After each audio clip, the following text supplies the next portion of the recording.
What's up, YouTube? This is James coming back at you with another informative video. I hope you guys are doing well out there on this sunny Monday. I'm doing good myself. It's a bit chilly where I'm at, but I guess that's because the season is starting to change and we have the cold to get ready for. Okay. Now I'm not looking, forward to it, but be that as it is, that's what it is. Okay. Well, to get into this story right here, Oklahoma black man found buried under septic tank after employers lie about his whereabouts are exposed by victim's daughter police. Well, it says, that's what the police say here. Okay, obviously, if you're working around any coworkers, you should always basically be leery of, people in this day and age, especially when you are working around uh, fake white racist coworkers. Because you got to keep your eyes on them and things they do and things they say, because they always tend to basically give signs, about how they really feel about you. You understand what I'm saying? If their mouth is not saying it, always check their eyes out. That's always a good indication, of what they think about you, how they feel about you. You understand what I'm saying? And you should always keep your eyes on them 100% of the time. When they're, in your peripheral vision or whatever. When they're in your perimeter. All right.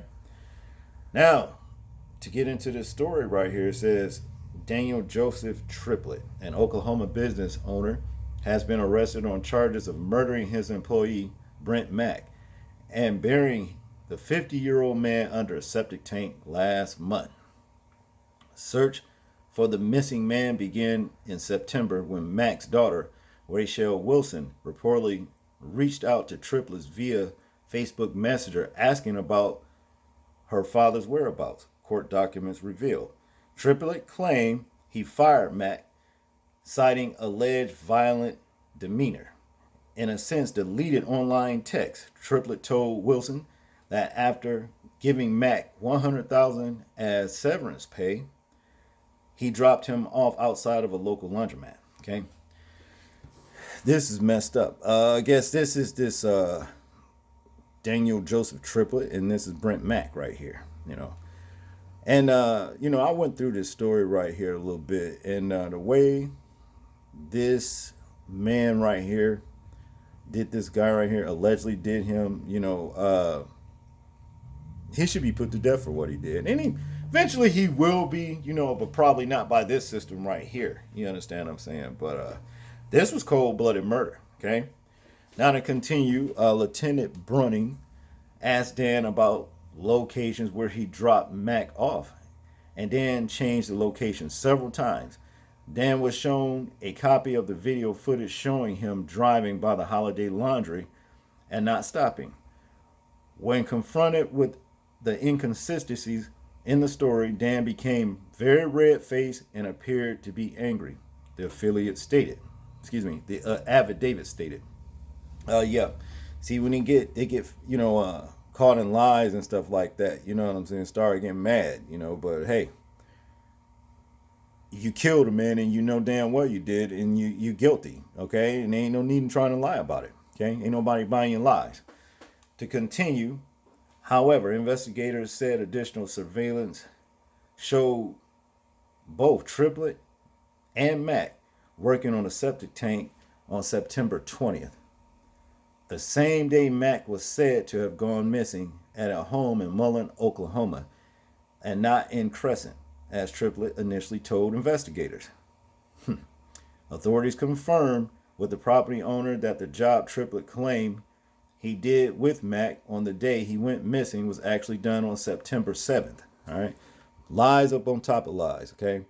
Goes on to say law enforcement officials said a search warrant was executed at Triplett's home, and officers found a statement book for a client at East County Road 69, who identified both Triplett, who is white, and Mack, who is black, showing up to install a septic tank. Video showed Mack getting into the hole made for the septic tank, but never leaving. The client told the cops that only one man left, After the job was done, when investigators dug up the tank, they found Mac's body. Okay. On October 22nd, 2021, Agent Woodward was notified that the medical examiner's officer had located what's believed to be a projectile in the chest cavity with an entry wound in the upper left back, authorities said. Wow. Yeah, I mean, so this dude, this lowlife right here, he must have plotted this shit right here, man. He was gonna have this man get inside that hole, you understand, and then shoot him, and then bury him beneath the damn septic tank as a way of getting rid of him. So he had this plan. This is basically, from what I understand, premeditated. Okay, but I digress. To continue, Wilson told KFOR her father and the 66-year-old triplet had kind of a love-hate situation, I would say. He just kept feeding my dad these lies about, oh, I'm going to eventually give you this company and you're going to take over, Wilson said. My dad saw all of Dan's sides, the good, the bad, the ugly. So everything that Dan was doing that he wasn't supposed to be doing, my dad was aware, Ooh, boy, I tell you, it's too bad he wasn't aware that this man was plotting to kill him. You understand what I'm saying? I mean, wow. This is terrible. But condolence to the daughter, by the way. I meant to say that. In conclusion here, it says Triplet is currently in custody at Logan County Jail and is being held without bond. He was charged with 1 count of murder in the first degree and desecration of a human corpse. And that's it. No premeditated murder or anything. And clearly, we can see that this was premeditated murder. This was some Alfred Hitchcock planning shit right here. You understand? I watch Alfred Hitchcock and, you just see little situations like things, scenarios like, about the show, similar to things like this right here, and this bastard right here actually pulled it off, This man lost his life. I don't know what kind of relationship that these two had, but something wasn't right. I don't understand why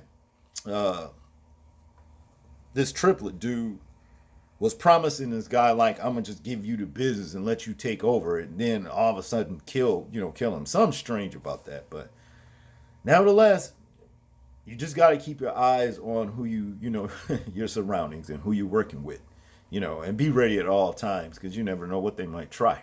Okay, we're gonna check this video out and see what it has to say. Hang on, let me see if I can get it up. Can't bring it in close, but let's look. Investigators say a man was led to his death by his boss. They found his body under a septic tank in Logan County. Sylvia Corkill has the newly released court documents. This is a small town. Everybody knows everybody. It's a sad thing that, in this day and time that someone would do something like that. The sleepy town of Guthrie turned on its top by murder. Brett Mack was reported missing in September. 30 days later, his body exhumed from this makeshift grave on a rural property in Mulhall. Just devastating all the way around, the whole thing. It's still not real. Investigators say Mack worked for Daniel Triplet's septic tank installation business. My dad seen all of Dan's side, the good, bad, the ugly. When questioned by investigators about Mack's whereabouts, records showed Triplet lied, claiming he fired the victim because of his violent demeanor. He said after giving Mack $1,000 as severance pay, he dropped him off outside this laundromat. And while surveillance cameras captured Triplet's truck driving by, it never stopped. Days later, Mack's belongings were discovered across the street behind this small fence. Investigators would later find additional surveillance video showing Triplet and Mack working to install the septic tank. After the two climbed into the hole, investigators say Mack never emerged. Investigators say Triplet shot him in the back, used a backhoe to bury him, and that evidence collected from his home connects him to the crime. And it doesn't seem like real, especially in this little town like this, that something could make you that mad that you would want to do something. Now, Triplet's wife told me today there is much more to this story, but she's been advised not to talk to the media. In the newsroom, Sylvia Corkill, News 9. Well, people, there you have it. You understand? It's too bad, like I said, that Mr. Brent Mack wasn't more aware of who he was working for and who he was working with. You know what I mean? Then that way, maybe if he would be alive today. This is messed up. But y'all tell me what y'all think about this story right here. I'm interested in hearing your thoughts, views, and opinions on it. Like, comment, share, and subscribe. People, please remember to live your life as though we are being watched. Simply because we are. This is James, and I'm out. Peace.